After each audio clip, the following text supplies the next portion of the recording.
This is a fabulous reception.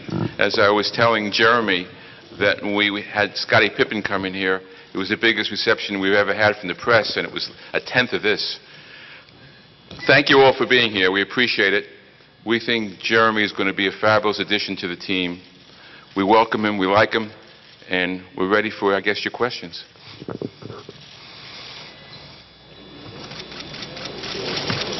Go ahead. Why don't you monitor it, okay?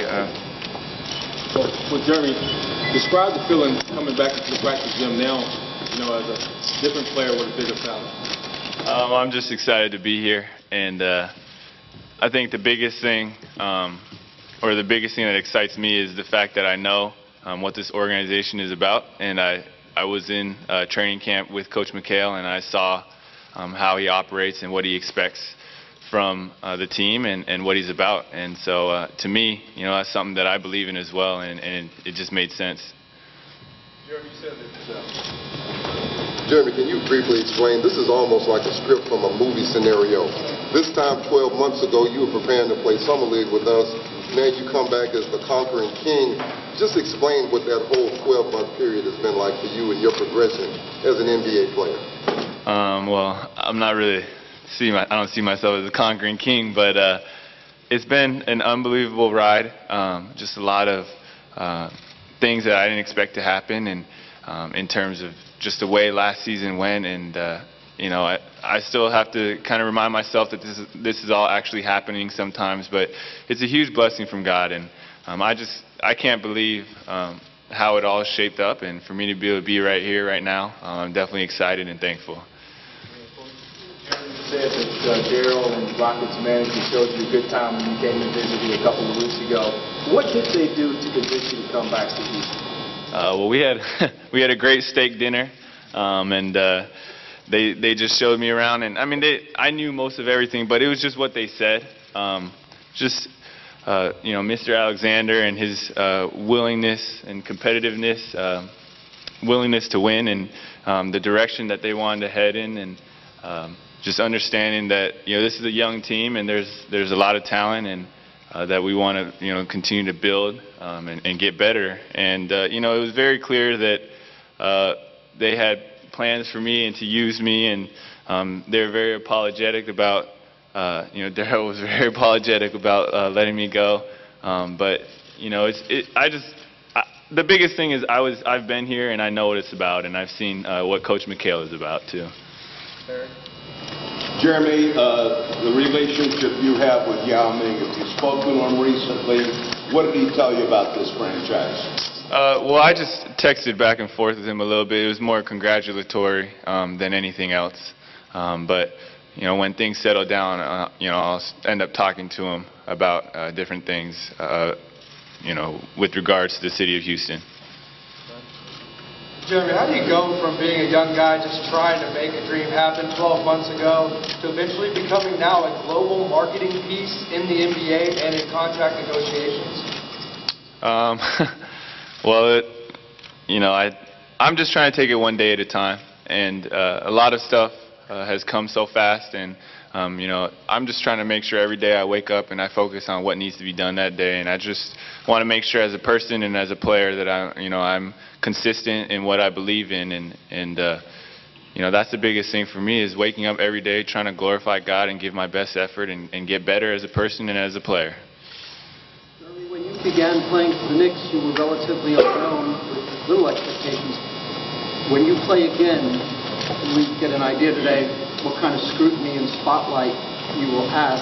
How do you feel about dealing with that, playing under that kind of attention and expectations compared to basketball? Well, I just want to make sure that I play for God and I play hard, and I can be okay with everything else. And I had dinner with Chandler Parsons last night, and we kind of talked about the team and the guys that are coming in, how they're really they're humble, and just to be able to be on a team that's committed to the team, and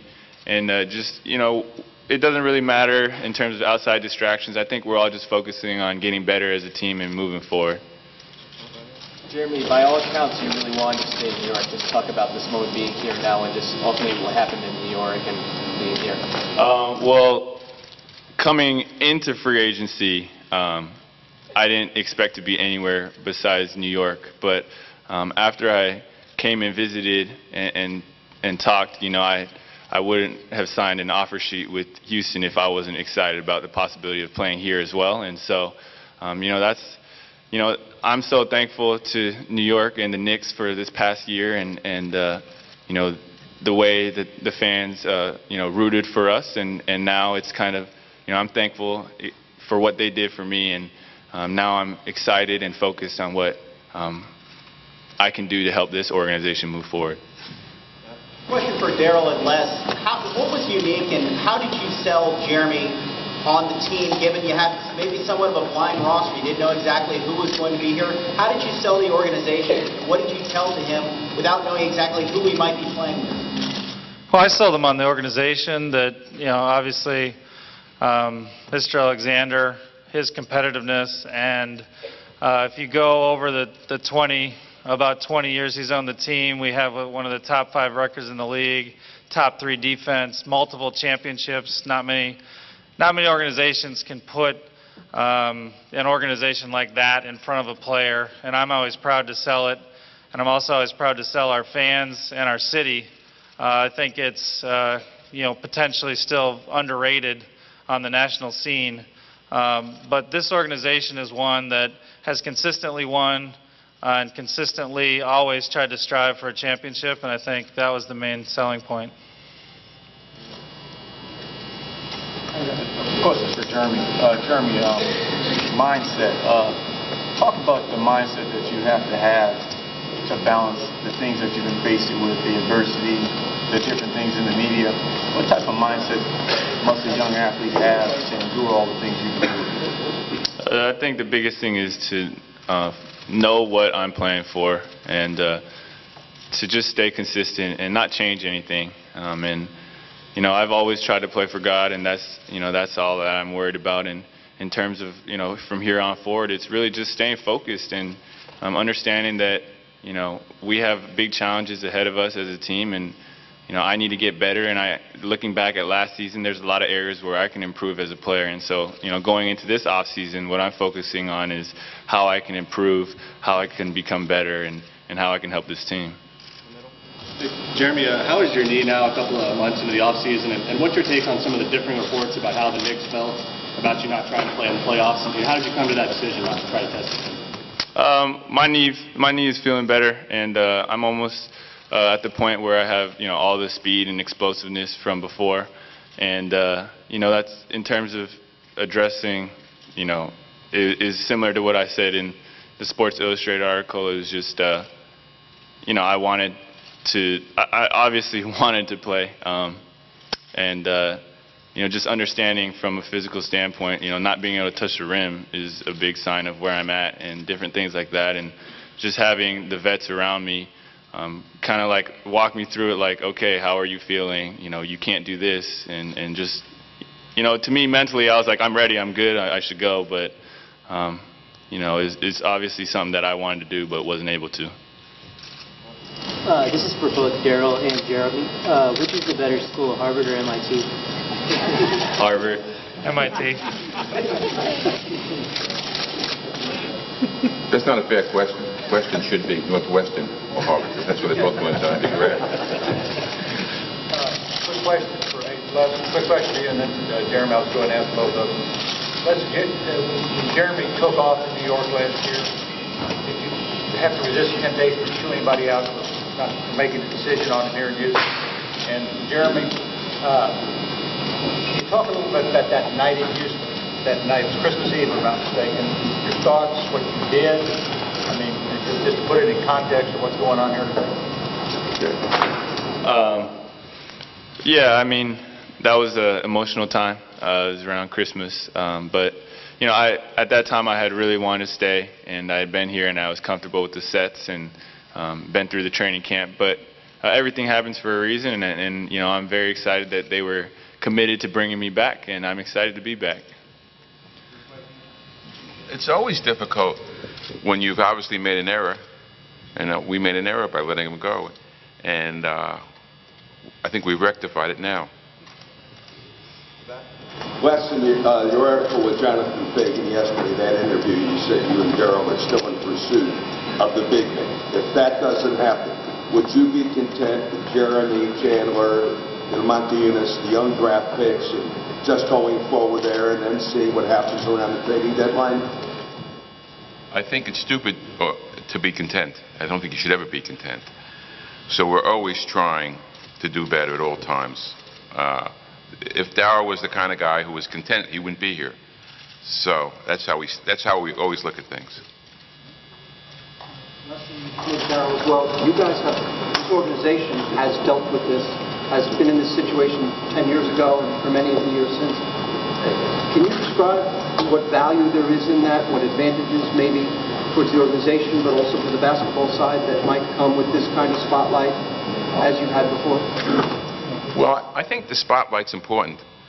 I think we're going to be probably on national TV now because of Jeremy, and I think free agents want to be on teams that are in the national spotlight.